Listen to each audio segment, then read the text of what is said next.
first thing we're going to do is we're going to start our painting, and what I like to do is just get all of my color onto my plate pretty much immediately so I know what I'm working with.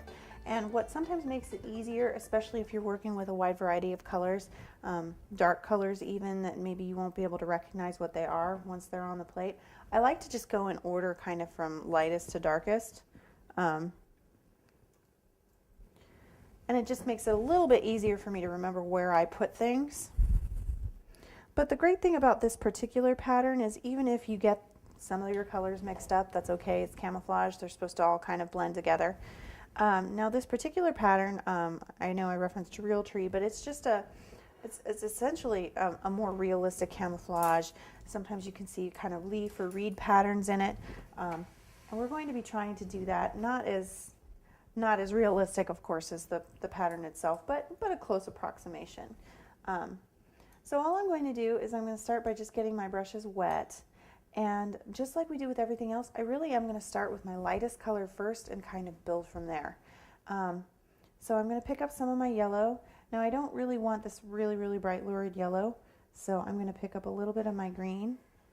And like I said, the greatest part about this particular project is you can kind of work in the middle of your plate. You can bring a whole bunch of different colors in. It's okay if they kind of smear together. It's kind of what we're going for. So all I'm going to do is I'm just going to start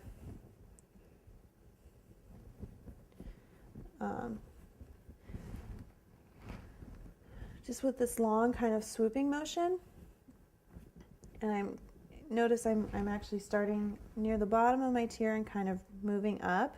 Don't worry if you get some on the top of this tier, we're going to be painting that too. And use the shape of your brush to your advantage. So if you have a nice straight brush like this, this works well for reeds. So you can just kind of,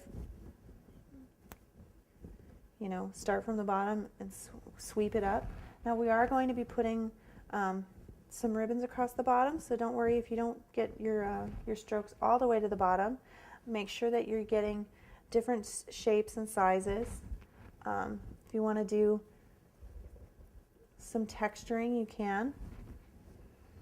And I know it doesn't look like much, but we're basically what we want to do is we're going to completely fill this in.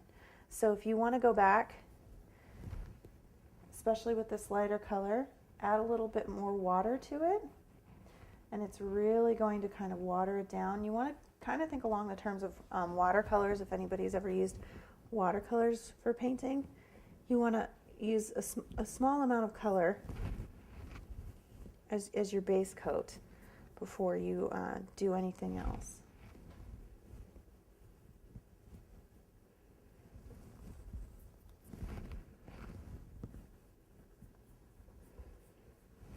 And so what we're going to do is we're going to just keep building up that light color first before we move on to our darker shades.